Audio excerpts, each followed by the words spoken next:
Salut les gourmands et les gourmandes. Aujourd'hui, on va préparer, attention, des pelmeni et des vareniki. Oui, les deux. Parce que pourquoi choisir? Regardez cette vidéo jusqu'au bout et je vous donne une astuce express.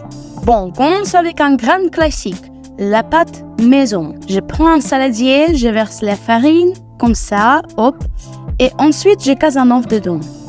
Je prends ma fourchette et je tue comme un artiste.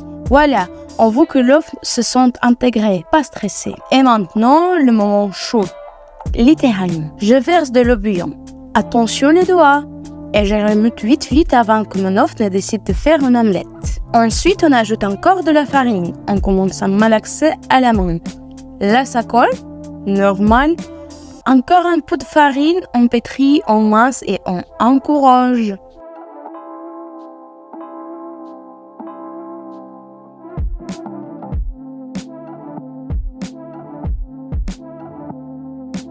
Et maintenant, un petit secret.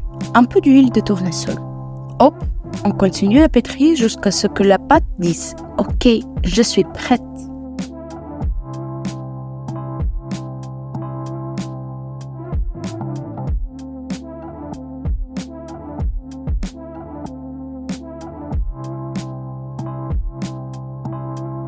Pendant que la pâte fait sa sieste, on passe aux garnitures.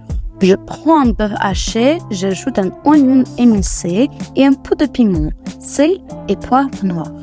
Et je mélange tout ça à la main. Oui, c'est un massage gratuit pour la viande.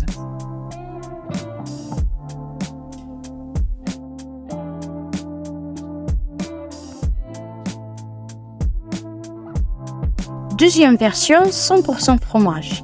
Mozzarella râpé plus cheese and brie. On mélange et hop, on a deux garnitures prêtes à séduire. Allez, la pâte a bien reposé. Je la sors et je la mets sur le plan de travail fariné. Important, sinon ça colle et on pleure.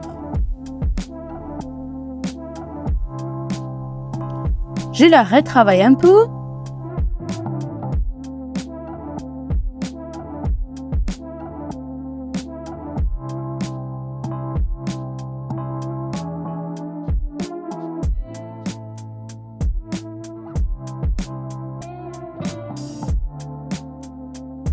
Et puis, je la divise en 4 morceaux et je les enrobe de farine comme s'ils allaient prendre le soleil.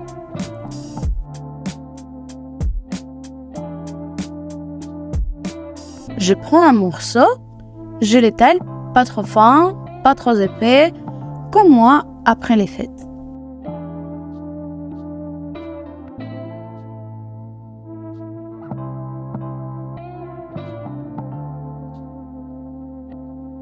Et là, utile du jour, un verre. Oui, un verre à cognac. Parce que j'ai pas de découpeur pro et ça marche très bien. Je découpe mes petits cercles parfaits, je retire l'excédent et on passe à l'étape la plus satisfaisante, le remplissage.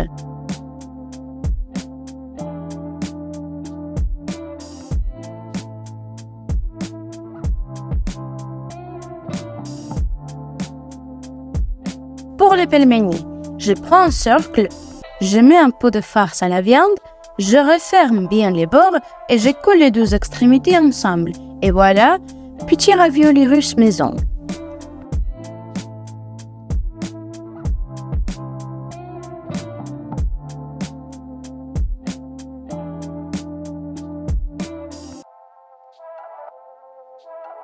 Pour les vareniki, même méthode, sauf que je ne colle pas les extrémités. Ça aide à savoir quelle garniture est à l'intérieur et ça évite les surprises, fromage viande dans la bouche. Astuce, vous pouvez varier les garnitures avec des champignons, des pommes de terre ou même de la confiture. La limite, c'est votre imagination et votre frigo.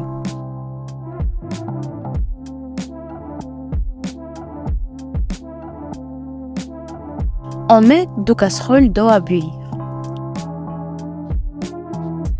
Quand ça bout, je jette délicatement les vareniki un par un. Oui, un par un, sinon c'est le chaos.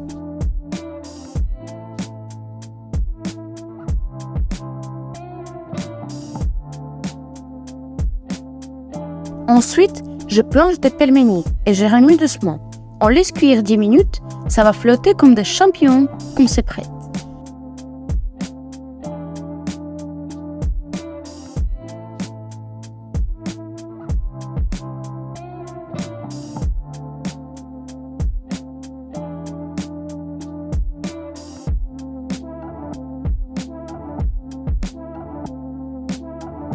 Je les récupère avec une écumoire. On ne veut pas une soupe. Et je les dispose avec amour dans une assiette.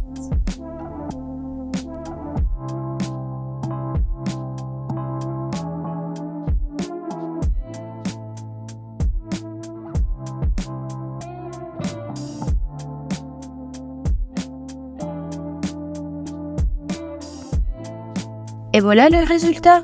Des pelmeni bien doudous, des vareniki tout tendres, un morceau de beurre, une cuillère de crème fraîche, un peu de poire noire par-dessus et bam, c'est prêt.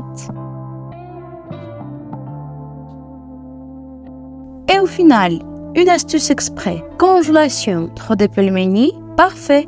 Disposez-les sur un plateau direction congélo. Une fois dur, hop dans un sac ou une boîte.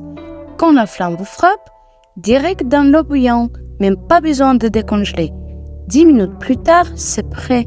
Merci moi du pastel. Abonne-toi pour plus de recettes rapides et faciles.